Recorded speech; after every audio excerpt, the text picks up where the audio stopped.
নমস্কার বন্ধুরা, আমি শুভ্রনীল। আজকে কিছু একটা আসবে বা পোস্টার আসবে এমনটা আভাস তো আমরা পাচ্ছিলামই। সিকান্দারের কথা আমি বলছি। ফাইনালি পোস্টার একটা চলে এসেছে 2 ঘন্টা আগে। সিকান্দারের পোস্টার তোমরা সালমান খানের পেজে গিয়ে দেখতে পারো। তারান আদার্সও পোস্ট করে দিয়েছেন। আজকে সাজিদ নাডিয়াডওয়ালার বার্থডে, তো বার্থডে স্পেশাল আমরা বলতে পারি। সেই অনুযায়ী আজকে একটা ড্রপ করে দেওয়া হয়েছে উইথ বিজিএম, যেটা আমরা প্রিভিয়াসলি শুনেছি। সেই বিজিএমটার সঙ্গেই একটা পোস্টার ড্রপ করে দেওয়া হয়েছে। আমার কেমন লাগলো দেখো, অনেস্টলি স্পিকিং আমার সেই অর্থে গায়ে কাটা দিয়েছে বা বিরাট কিউরিওসিটি তৈরি করতে পেরেছে এই পোস্টারটা, তেমনটা আমার ক্ষেত্রে কিন্তু নয়। এবার তোমরা অনেকেই ভাবতে পারো যে পোস্টার দিয়ে কিউরিওসিটি, আপনি কে দাদা? দেখো, আমরা যে সময়টায় দাঁড়িয়ে গেছি না, আমাদের ভিশনটা অনেকটা আপ হয়ে গেছে। স্পেশালি সাউথের বারবারন্ত, তারা আমাদেরকে এমন এমন সমস্ত দেখিয়ে দিয়েছে। ইনফ্যাক্ট শুধু সাউথ বললে হবে না, আমাদের পশ্চিমবাংলায় যদি তোমরা দেবদার দিকে একটু লক্ষ্য রাখো, দেবদা যেরকম প্রমোশন করেন, যেভাবে তাক লাগিয়ে দেন, এক একটা এমন এমন জিনিস আনে, সেখানে অনেকের দ্বিমত পোষণ থাকবে, কারোর ভালো লাগে বা লাগে না, একটা বাজ হয় তাতে। এই ছবিতে কারা কারা অ্যাসোসিয়েটেড রয়েছে আমাদেরকে কিন্তু মাথায় রাখতে হবে। সালমান খান, আর মুরগাডস, এই লেভেলের লোকজন রয়েছে। এবং সাজিদ নাডিয়াডওয়ালার সঙ্গে সালমান খানের যে জুটি আমরা লাস্ট কিকে দেখেছি, সেই সময়টায় কিন্তু সালমান খান পিক ফর্মে এবং যা ছুতেন মোটামুটি একটা হিউজ কালেকশন সেই সময় দাঁড়িয়ে কিন্তু বিভৎস আসতো। যে সময়টা সেই অর্থে এখন যারা চলছে সেরকম ভাবে তারা চলতো না। সেই সময়টা সালমান খান কিন্তু কাঁপিয়ে দিচ্ছিলেন। তো এই নামগুলো কিন্তু সিকান্দারের সঙ্গে অ্যাসোসিয়েটেড রয়েছে, এটা মাথায় রাখতে হবে। তাই আমাদের এক্সপেকটেশনস হাই হওয়াটা খুব স্বাভাবিক।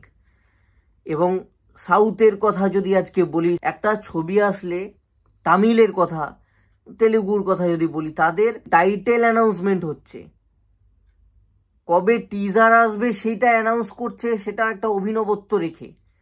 তো এগুলো আমাদেরকে দেখিয়ে দেওয়া হয়েছে। আমরা তো সালমান খান যেখানে প্রেজেন্ট, সেখান থেকে তো অনেক কিছু আশা রাখবোই, এটা তো খুব স্বাভাবিক। এলি তেলি গঙ্গারাম তো নয়। এবার সেই জায়গা থেকে আমি একরকম ডিসঅ্যাপয়েন্টেড, কারণ সেই অর্থে যে বিরাট কিছু ছিটকে গেছি তা নয়। আমি পুষ্পা 2 এর ক্ষেত্রে যদি বলি, যে টিজারটা আনা হয়েছিল, ওই টিজারে কি কিছু ছিল? কিচ্ছু ছিল না। কোনো ডায়লগ ছিল না, কিচ্ছু ছিল না। নাকে নথ পরে, শাড়ি পরে নায়ক হাঁটতে হাঁটতে আসছেন কাঁধ বেঁকিয়ে, প্রচুর লোকজন, একটা বিশাল মেলা টাইপের একটা ক্যানভাস, ওদের একটা উৎসব ফেস্টিভ্যাল আমরা বুঝতে পারছি। তার সাথে ওই টিজারটার শেষের দিকে দু একজনকে নায়ক মারছেন। কিন্তু আমি এটুকু বুকে হাত রেখে বলতে পারি, আমার সেদিনকেই ওই টিজারটা দেখেই ইচ্ছা হয়েছিল আমি আল্লু অর্জুনের এই ছবিটা পুষ্পা 2 সিনেমা হলে গিয়ে দেখবই দেখবো। এবং আমি জানি ডেফিনেটলি প্রচুর এরকম দর্শক রয়েছে যাদের ওই টিজার দেখেই একটা তৈরি হয়ে গেছিল মনের মধ্যে যে আমাকে পুষ্পা 2 সিনেমা হলে যেতেই হবে। পোস্টারই হোক, সেটাকে অভিনবত্ব ভাবে 2-4টে সাংঘাতিক ডায়ালগই দিয়ে দেওয়া হলো, চলছে, সিঙ্ক করছে। অনেক কিছু করা যেত, এরকম আমরা দেখি, ভ্যারাইটি আমরা দেখি প্রমোশনের, দারুণ দারুণ তাক লাগানো জিনিসপত্র আমরা দেখি। বড় স্টারদের ছেড়ে দাও, সাউথে একটা মিড রেঞ্জ মোটামুটি দেশের হয়তো সামান্য কিছু রিজিয়নে কিছু মানুষ চেনে সেরকম তারও কারো যখন কিছু আসে না, মাল মশলা থাকে, সেভাবে বানানো হয়। সেই জায়গা থেকে আমি বিচার করলাম, অ্যান্ড সেই জায়গা থেকে আমার পয়েন্ট অফ ভিউটা রাখলাম। আমি যে বিশাল ইমপ্রেসড বা হলে যেতেই হবে সেরকম কিছু মনে হয়নি। আর এখানে যদি লুকের কথা বলতে হয়, তাহলে সালমান খানের লুক নিয়ে আমি কথা বলবো এতদিন পরে? আমার এত ক্ষমতা? উনি সুপারস্টার, উনি মেগাস্টার। আর মুরগাডস কিন্তু ভালো পরিচালক, মাস ভালো পরিচালক উনি মাসের।